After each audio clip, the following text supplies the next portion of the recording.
जय भारत, जय अजमेर जी। स्वर्णकार सेतु चैनल में आपका एक बार फिर से हार्दिक स्वागत है। राजस्थान मरुभूमि में चूरू जिले में स्थित सुजानगढ़, जो श्री सालासर बालाजी मंदिर से सिर्फ 26 किलोमीटर की दूरी पर स्थित शहर है, जहां उत्तरी भारत का पहला तिरुपति बालाजी मंदिर है, जो दक्षिण भारत के तिरुपति बालाजी मंदिर की तरह ही बनाया हुआ है। राजस्थानी भाषा के भीष्म पितामह श्री कन्हैयालाल जी सेठिया तथा स्वर्णकार समाज के गौरव आईपीएस भारत सोनी की जन्मभूमि भी है। सुजानगढ़ का प्रसिद्ध ज्वेलरी शोरूम है। शोरूम के संचालक मालिक श्री सीताराम जी मोशोण के सुपुत्र पवन जी सोनी इस क्षेत्र के एक प्रसिद्ध बहुआयामी व्यक्तित्व है। अपनी सरलता, सजनता, निष्ठा और समय के साथ चलने वाले व्यक्तित्व के रूप में आज आप प्रसिद्ध हैं।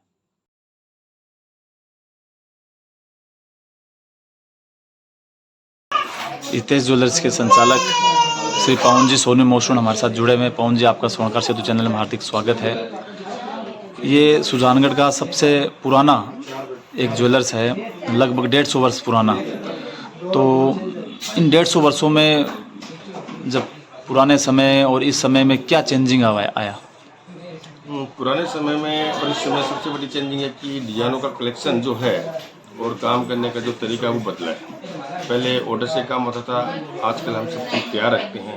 गोल्ड ज्वेलरी के अंदर Bombay jewellery, Calcutta jewellery, antique jewellery, temple jewellery, diamond jewellery, इसमें हमारे जो कारखाना है पीछे, ये सारे नए नए कलेक्शन बनते रहते हैं। हम खुद काम पे ध्यान देते हैं कि डिजाइन नया क्या चल रहा है, बाजार में किस चीज़ का ट्रेंड है, जो भी चल रहा है उसके अकॉर्डिंग हम ज्वेलरी बनाते हैं।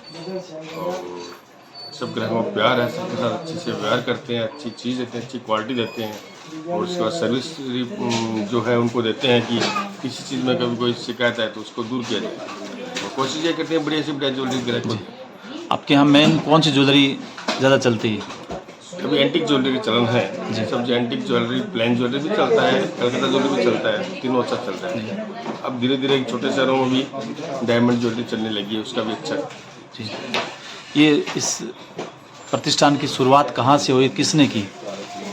ये देखो, वैसे तो पीढ़ी दर पीढ़ी चल रही है, हमारी 8वीं पीढ़ी है जो ज्वेलरी व्यवसाय में है। और इस शोरूम की हमारे पिताजी सीताराम जी सोनी ने स्थापना की थी 1990 में। जी। तब से हमारा ये प्रयास रहता है कि वो काम को धीरे आगे बढ़ाएं। और जब नई पीढ़ी आने वाली है वो काम को संभालेगी तो उसको और अच्छे से और बढ़िया तरीके से आगे काम करें। आप एजुकेशन के प्रति भी बहुत गंभीर है, क्योंकि एक बेटा अपना एमबीए किया नरसिंह मुंजी से, दूसरा लंदन से पढ़ाई कर रहा है। तो कैसे मतलब ये है कि छोटे से शहर के बच्चे बाहर बड़ी कॉलेज में जाकर पढ़ाई करके आए? बिल्कुल, देखो आज के ज़माने में शिक्षा के बिना कुछ भी नहीं है। आज का सारा काम ऑनलाइन हो गया, तो हमारा आगे प्लान है कि बच्चे इस बिजनेस को और आगे बढ़ाएं। इसके लिए अच्छी शिक्षा होनी बहुत ज़रूरी है। शिक्षित व्यक्ति होगा तो बिजनेस को और आगे अच्छे से बढ़ा पाएंगे। आगे की क्या योजना है, मतलब कुछ और आउटलेट आगे या कुछ प्लानिंग है, उसका समय आने पर ही बताएंगे। इसकी चीज़ को भी हम कैसे व्यापार को आगे डेवलप कर रहे हैं, कैसे विस्तार कर रहे हैं इसका, उस समय आने पर मतलब आपकी सफलता का मूल राज क्या, या लोगों को क्या एक संदेश देना चाहेंगे कि अपने काम के प्रति किस प्रकार गंभीर काम है? के प्रति समर्पित होना पूरी तरह से और सबसे अच्छा व्यवहार करना, ये बड़ी चीज़ है। आप सामाजिक कई क्षेत्र के आसपास जो होने वाले धार्मिक, सामाजिक या सांस्कृतिक कार्यक्रम जुड़े रहते हैं और आप संस्कारों के लिए बहुत समर्पित है, तो नई पीढ़ी के लिए क्या कहना चाहेंगे इसके लिए? मैं नई पीढ़ी को यही कहना चाहूँगा कि जहाँ अपना बिजनेस होता है, जहाँ अपना व्यापार होता है, तो वहाँ अपना दायित्व बनता है कि वहाँ जहाँ अपन रह रहे हैं तो जहाँ ज़रूरतमंद को अपन जो मदद कर सकते हैं वो खुले दिल से करनी चाहिए। और अच्छे संस्कारों के धर्म से भी जुड़ाव होना चाहिए। एक सीमित मात्रा में व्यापार के अलावा इन चीज़ों को भी ध्यान देना चाहिए।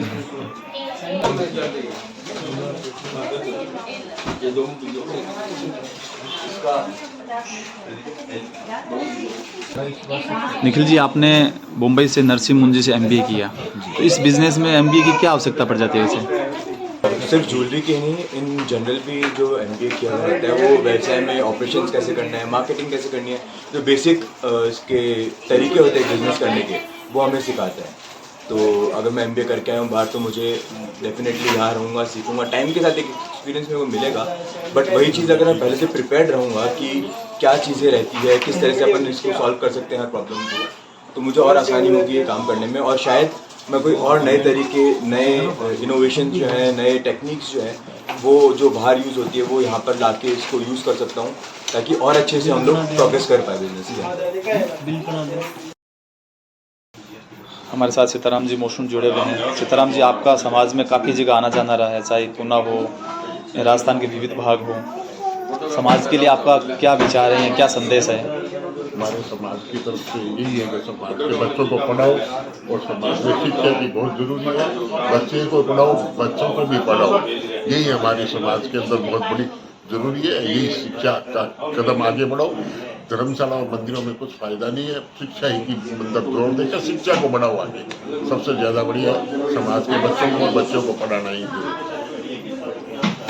आपका एक बेटा ज्वेलर बिजनेस में एक इंजीनियर है, तो आपको मतलब कैसे मतलब ये प्रेरणा मिली कि बच्चों को बच्चों को पढ़ना ऐसे कि हमारा विचार है कि भाई बच्चों को पढ़ाना चाहिए, जरूरी पढ़ाने की होती है और पढ़ाई करवाई है। बच्चों ने कराया, पोतों ने कराया, पोती ने भी कराया, सब पढ़ रहे हैं, बच्चे सारे पढ़ रहे हैं।